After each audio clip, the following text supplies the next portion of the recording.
ভাবা যায় একটা সময় মন কম গ্রামের মহিলারাই হাতে বেড়ে মাড়াই করতো। এই গম সারা সংসারের কাজ সেরে এরপরে গমগুলোকে নিজ হাতে মাড়াই করতো। হ্যালো, আসসালামু আলাইকুম, আশা করি সবাই অনেক ভালো আছেন। তো আমাদের মাঠে দেখছেন অল্প একটু গম ছিল, সেই গমগুলো বাড়ি কেটে এনে আমরা রোদে শুকাইছি।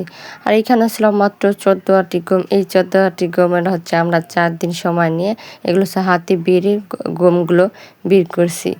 তো এগুলো প্রথমে রোদে দিয়েছি, কয়েকদিন ভরে রোদে দিয়ে তারপরে চারাটি করে তারপরে হাতে বেরিয়ে এইভাবে করে গমগুলো মাড়াই করছি। তো একটা সময় ছিল যখন মাড়াই মেশিন ছিল না, এখন তো ইদানিং মাড়াই মেশিন হয়েছে, সব গম মাটি থেকে বা বাড়ি এনে মাড়াই করে সহজেই বের করে ফেলে দানা গমগুলো। কিন্তু একটা সময় যখন মাড়াই ছিল না তখন কিন্তু ওই মহিলারা, পুরুষরা মাঠ থেকে এনে দিত, তারপরে মহিলারা যে হাতে বেরিয়ে এই গমগুলো তার আলাদা করতো এই ঘর থেকে।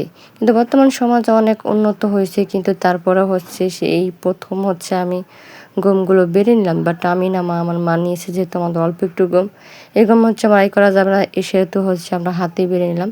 তো আমি পেঁয়াজের বোতল নিয়ে খুবই ক্লান্ত, তো আমি একদিন অল্প একটু বাড়াইছি, আর আমার মা এই সম্পূর্ণ গমগুলো একা নিজ হাতে বাইরে করছে। সময়ের গতিতে কত উন্নত হয়েছে, কিন্তু একটা সময় ছিল এই মহিলারা এই গম, ভাবা যায় এই গমে এই বাইল থেকে দানা গমগুলো আলাদা করা কি যাহা কষ্ট। এক করে বাইরে গমগুলো আলাদা করতে হয়। আর এই গমগুলো বের করাও কিন্তু অনেক কষ্ট, রোদে শুকিয়ে তারপরে দিনভর এইভাবে বসে বাড়িতে হবে, হাত ব্যথা হয়ে যায়। যাই হোক, শুধু বাইরেলে হয় না, ছোটো ছোটো গম থাকে, সেই গমগুলোকে আলাদা করে নিয়ে তারপরে। তো এখন তো আধুনিক কত উন্নত হয়েছে, কিন্তু যখন উন্নত ছিল না যে এইভাবে পুরো গম রোদে শুকিয়ে এরপরে এক করে মহিলারা বা পুরুষরাও ছিল তাদের কাজে সাহায্য করতো, যেহেতু তারা শুধু হাতে মাড়াই করতো।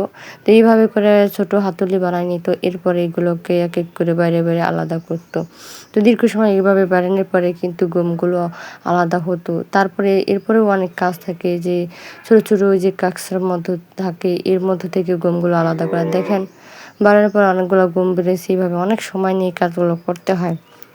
আমরা মাত্র 14 রাতের গম 4 দিন এইভাবে করে বাইরে বের করছি। আর যাদের মন গম, তাহলে আগেকার মানুষ কীভাবে এভাবে করে বের করতো, যাক অনেক কষ্ট। এরপরে এই গমগুলো বাইরে এরপর এক করে গম থেকে যেগুলো বের হইতো না, ওগুলো হাত দিয়ে আবার এক করে বের করা। মানে আগেকার দিনে কতটা কষ্ট হইতো। আর ইদানিং যন্ত্রপাতির যুগে এসে আমরা কত উন্নত, তাই আমাদের কষ্ট। কৃষি কাজ করা তো বর্তমানে আরও কষ্ট, আর আগেকার দিনে তাহলে কত কষ্ট ছিল। মানে সাংসারিক কাজ মানেই কষ্ট। এইগুলো এক করে দেখেন, এই গমগুলো যেগুলো বাড়ি লাগে না, গমগুলো বের হয় নাই, ওগুলো বের করা।